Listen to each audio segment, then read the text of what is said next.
I don't know what your father saw in you sometimes, Helen muttered, her voice cutting through the quiet kitchen like a knife. You can't even manage to clean up after yourself. I froze, the coffee cup in my hand hovering mid-air. The dishes in the sink weren't mine. I hadn't even eaten breakfast yet, but I swallowed the retort bubbling in my throat. Confrontation with Helen never ended well. My name is Julia, and I'm 25 years old. 6 months ago, my dad passed away unexpectedly, leaving me as the sole inheritor of everything he worked so hard for. I've been staying with Helen, his wife of 10 years, because, well, it seemed like the right thing to do. My dad adored her, and I wanted to keep some part of him alive. I'm an only child, and with my mom gone since I was 12, I thought we could grieve together. But Helen didn't want a grieving partner. She wanted control.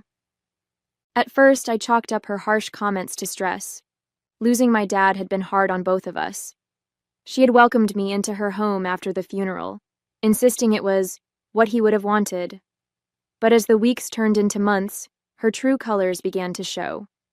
Little remarks about how I dressed, how I spent my time, even the books I read, became an almost daily occurrence. Your dad always thought you wasted too much time daydreaming, she'd say with a smirk. Or, no wonder you don't have a boyfriend. Who would want someone so disorganized? It wasn't just words, though. Small things started happening around the house. My favorite mug suddenly disappeared, only to show up later, shattered in the trash. The thermostat would be turned down to freezing, and Helen would claim she hadn't touched it. But I told myself it wasn't worth making a fuss. Helen had been my dad's wife for a decade. If he had loved her, there had to be good in her somewhere. Right? That morning, as Helen slammed a cabinet closed, muttering something under her breath, I started to wonder if I was wrong. The tension grew heavier as the day wore on.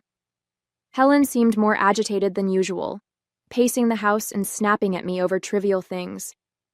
I overheard her on the phone later, her voice low and clipped. I told you, we'll talk when she's gone, she hissed, before slamming the door to her room. My chest tightened. Was she talking about me? I shook off the thought, telling myself I was imagining things, but the unease lingered, a small voice in the back of my mind whispering that something wasn't right. Growing up, I was always the quiet one. After my mom passed away, my dad and I became a team, just the two of us against the world. He worked long hours to make sure I never went without, and I did my best to make him proud. I threw myself into my studies, stayed out of trouble, and never gave him a reason to worry.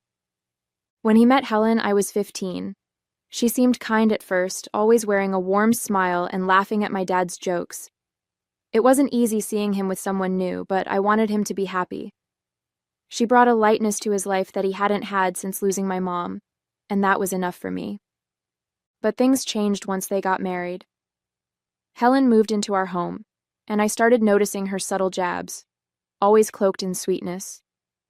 Oh, Julia, you're so smart, but don't you think you should try harder to make friends? Or, your dad tells me you're very independent, but everyone needs a little polish. I let her comments roll off my back, thinking they didn't matter. Now, sitting in the house that was supposed to be my refuge, her words felt like knives.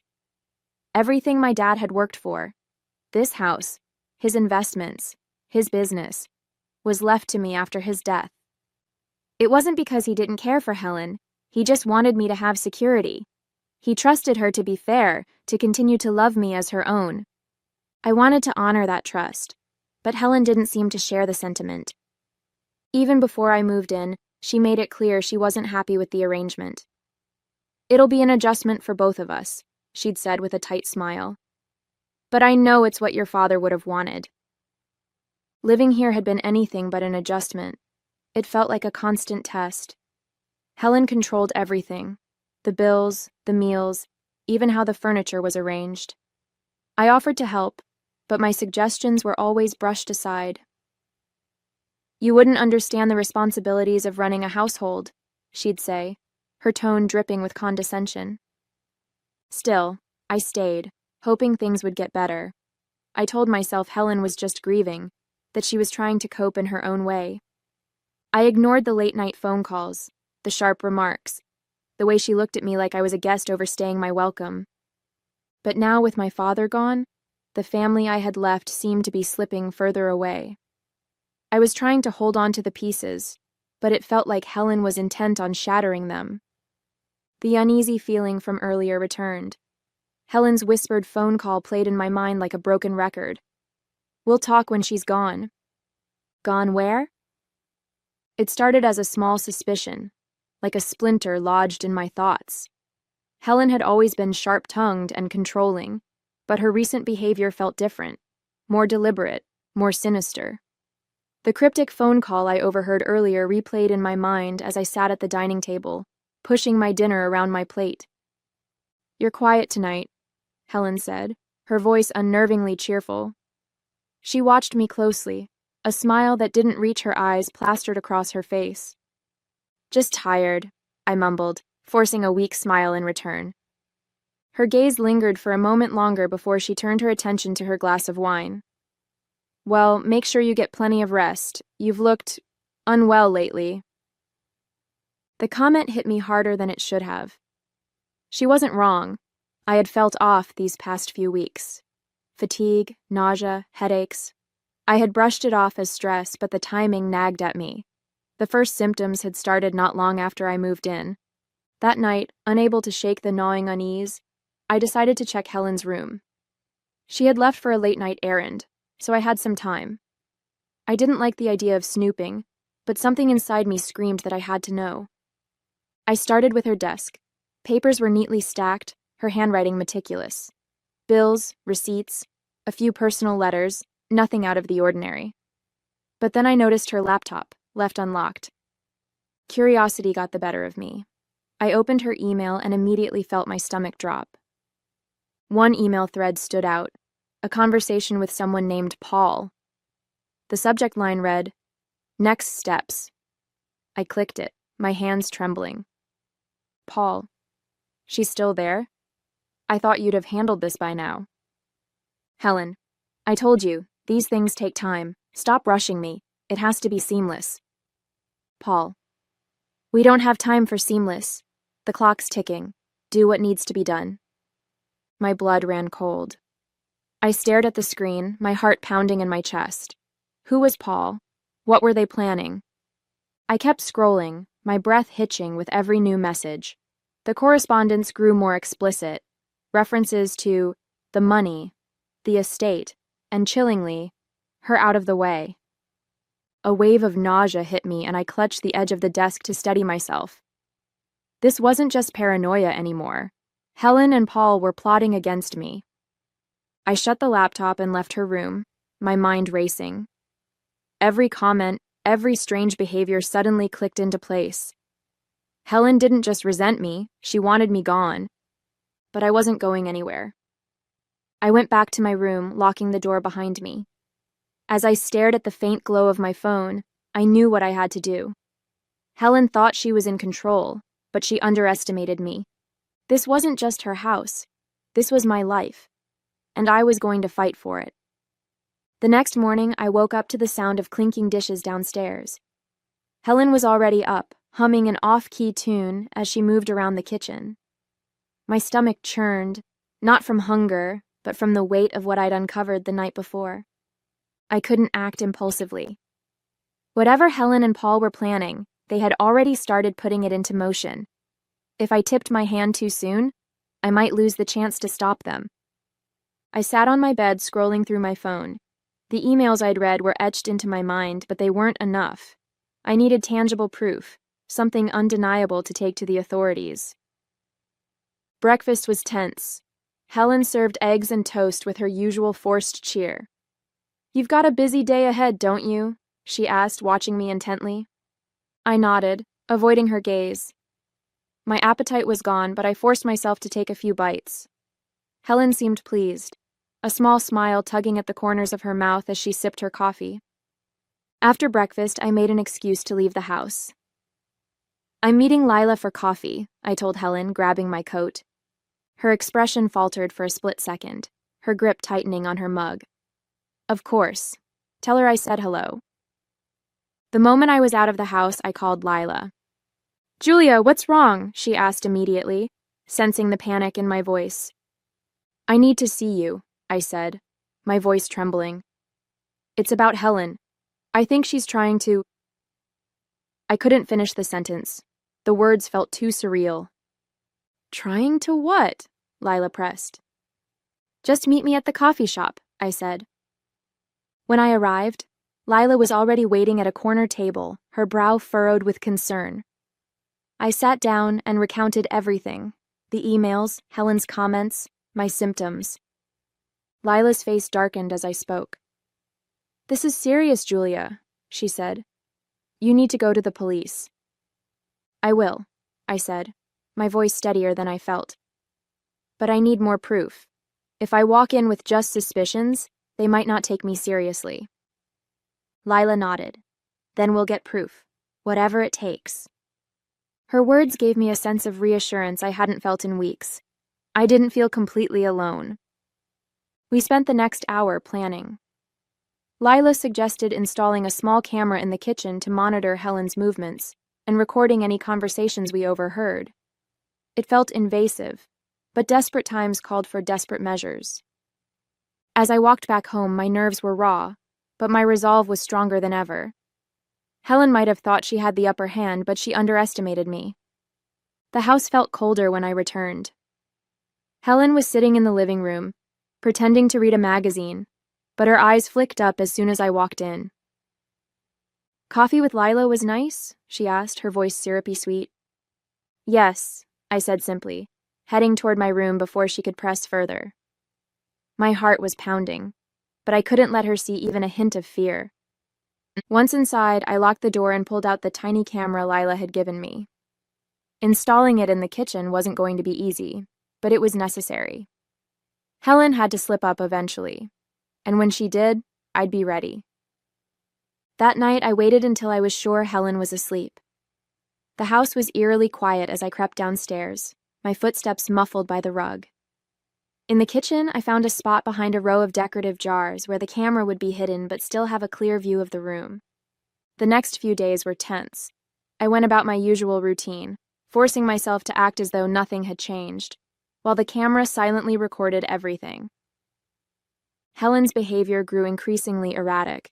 She snapped at me for minor things, leaving a light on, forgetting to close a cupboard, and her phone calls became more frequent, her voice sharp and hushed.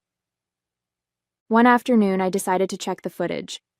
I locked my door, plugged the camera into my laptop, and played the recordings. At first, there was nothing unusual, just Helen making tea or tidying up. But then, on the third night, I saw it. Helen stood at the kitchen counter, carefully pouring a white powder into a small jar labeled sugar. She paused, glancing toward the doorway as if expecting someone to catch her, before putting the jar back in its place. My stomach twisted. It wasn't just suspicion anymore. This was real. I called Lila immediately. I have proof, I whispered, my voice shaking. What did you find? I think she's been tampering with the food. I caught her on camera putting something in the sugar jar. Lila's silence on the other end was heavy. Finally, she said, Julia, you can't stay there. Not another night. Come to my place. I hesitated, glancing at the closed door of my room. I can't just leave. If I disappear, she'll know I'm onto her. Then what's the plan? Lila asked. I took a deep breath, the weight of the situation pressing down on me. I'm going to gather everything I can, emails, recordings, everything, and then I'll go to the police, but I need more time. Be careful, Lila said firmly. Promise me. I will, I said, though the knot in my stomach told me this was far from over. The next morning, I woke up to find Helen in an unusually good mood. She was humming to herself in the kitchen, the same tune I'd heard the day before, and even offered me breakfast with a smile.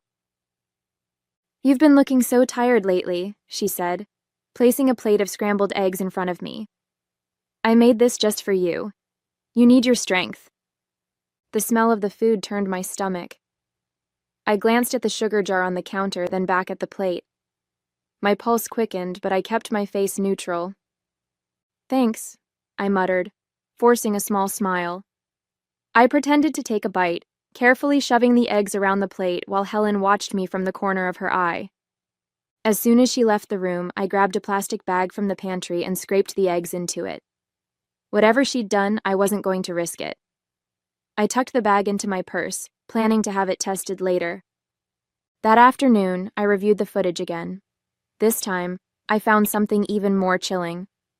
Helen was on the phone with Paul, pacing the kitchen as she spoke. "She's still here," Helen hissed, her voice sharp with frustration. "I've done everything I can to make her uncomfortable, but she won't leave." Paul's voice was faint but clear. "Then you need to stop wasting time. The lawyer can't hold off forever, and the longer she's alive, the more complicated this gets." My breath caught. The longer she's alive. It was no longer a question of if Helen was trying to harm me. It was a question of when. I spent the rest of the day gathering every piece of evidence I could. The video footage, the emails, and now the tampered food, all of it pointed to a clear and deliberate plan to get rid of me. That evening, I called Lila again. "I have enough," I said, my voice trembling. "I'm going to the police tomorrow." "Good," she said firmly. "And you're staying with me tonight. No arguments." I agreed, packing a small bag with essentials and the evidence I had collected. I told Helen I was heading to Lila's for a girls' night, masking my unease with casual indifference. She didn't question it, her focus seemingly elsewhere. But as I left the house, her parting words sent a shiver down my spine. "Enjoy your night, Julia," she said, her tone light but her eyes cold. "You never know when it might be your last." That night at Lila's felt like the first breath of fresh air in weeks.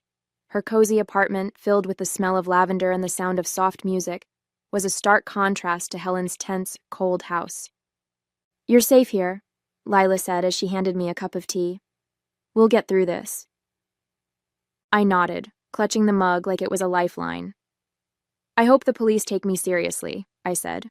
"What if they think I'm being paranoid?" "You're not," Lila said firmly. "You've done everything right. You have evidence, more than enough to make them act." The next morning, we went to the police station. My heart pounded as I handed over the evidence. The emails, the video footage, and the bag of scrambled eggs I'd carefully stored in a sealed container. I explained everything. Helen's behavior, the symptoms I'd been experiencing, the poison plot I'd uncovered. Detective Morales, a no-nonsense woman in her 40s, listened intently. She asked sharp, pointed questions, but there was no trace of doubt in her tone. "You've done well, Julia," she said after reviewing the materials. "This is serious, and we're going to treat it that way. I'll have the food tested for toxins, and we'll issue a warrant to search the house. If what you're saying checks out, Helen and her accomplice won't get away with this." I felt a glimmer of hope. Later that day, I received a call from Detective Morales. "You were right," she said. "The food tested positive for traces of a controlled substance, one that, in high enough doses, could have been fatal. We're moving forward with the search warrant. Stay put and keep your phone close. We'll update you as soon as we know more." The relief was overwhelming, but it was short-lived. That evening, while I was still at Lila's, Helen called me. "Julia," she said, her voice unnervingly calm, "I hope you're having a good time with your friend. I just wanted to let you know that I've decided to make some changes around here. Don't worry about coming back tonight. I've taken care of everything." My blood ran cold. What did she mean by taken care of everything? I immediately called Detective Morales to report the call. "She's nervous," Morales said. "She knows something's wrong, but she doesn't know how much you've uncovered. Stay where you are. We'll handle it." The next day, Morales called with an update. "We executed the warrant this morning," she said. "We found correspondence with her accomplice, Paul, that corroborates your story, along with evidence of financial tampering in your father's estate. Helen and Paul are both in custody now." I let out a breath I didn't realize I'd been holding. "So it's over?" "It's over," Morales confirmed. "And thanks to your quick thinking, you're safe." I hung up and sank into Lila's couch, the weight of weeks of fear finally lifting. Helen and Paul had tried to destroy me, but they underestimated my resolve. For the first time in what felt like forever, I felt free. The day after Helen and Paul's arrest, I sat in Lila's living room, scrolling through news articles that covered the story. Words like poison plot and inheritance scheme flashed on the screen, each one a chilling reminder of how close I'd come to losing everything: my health, my father's legacy, even my life. "Look at this," Lila said, holding up her phone. She had found a local news piece featuring a photo of Helen being escorted into the police station, her expression a mix of anger and defeat. "It's surreal," I admitted, setting my phone down. "I lived with her. I trusted her, even when the cracks started showing." "And she betrayed that trust in the worst way," Lila said, her voice firm. "But you fought back, Julia. You didn't let her win." I wanted to believe her, but part of me still felt the weight of everything I had lost. Not just my father, but also the illusion of family Helen had created. The woman my dad had loved and trusted had been a stranger all along. Later that afternoon, Detective Morales called with another update. "Julia, I thought you'd want to know," she said. "Paul has confessed. He admitted to orchestrating the entire scheme, from the poison to the forged financial documents. Helen's role was significant, but he was the one pulling the strings." "Does that mean she'll try to shift the blame onto him?" I asked. "It's possible," Morales said. "But with the evidence we've collected, they'll both face serious charges. You'll need to testify during the trial, but I don't see them walking away from this." I thanked her and hung up, feeling a strange mix of relief and exhaustion. Over the next few weeks, I began rebuilding my life. It wasn't easy. Returning to my dad's house felt like stepping into a battlefield, every corner filled with memories of Helen's manipulation. I hired a professional cleaning service to restore the space, removing anything that reminded me of her. The house started to feel like mine again, a place where I could breathe without fear. I also met with my lawyer to finalize the estate's legal matters. Helen and Paul had attempted to siphon funds from my father's accounts, but their paper trail was sloppy.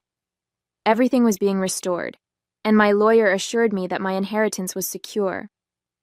As the days turned into weeks, I found myself thinking less about Helen and Paul and more about what came next.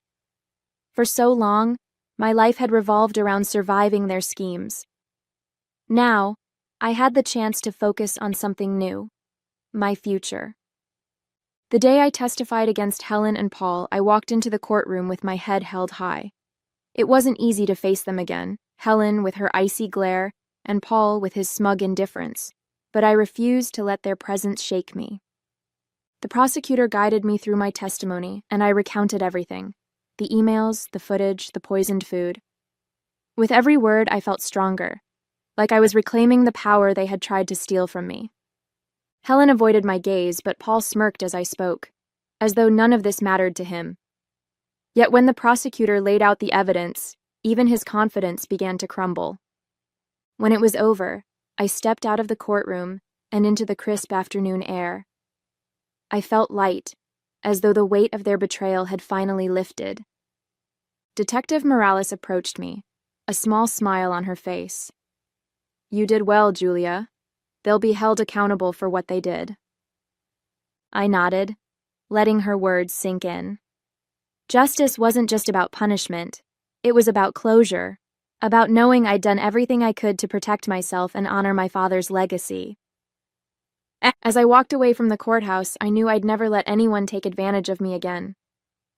A few weeks after the trial, I stood in my father's study, sunlight streaming through the windows. The room smelled faintly of old books and cedar, a comforting reminder of him. On the desk sat a framed photo of the two of us from my college graduation. I picked it up, running my fingers along the edge of the frame. "I did it, Dad," I whispered. "They're gone. They can't hurt us anymore." The house felt different now, lighter, safer. It wasn't just bricks and mortar anymore. It was mine. I felt at peace. I decided to honor my dad's memory by putting the house to good use. I reached out to local charities, offering to host small fundraisers and events in his name. He had always believed in giving back, and this felt like a way to keep his spirit alive. One evening, as I stood on the back porch watching the sunset, Lila joined me with 2 glasses of wine. "To new beginnings," she said, raising her glass. "To freedom," I replied, clinking mine against hers. As the sky faded into shades of orange and pink, I realized something profound. Helen and Paul had tried to break me, but in the process, they had only made me stronger. My future was mine to build, and I intended to make it count.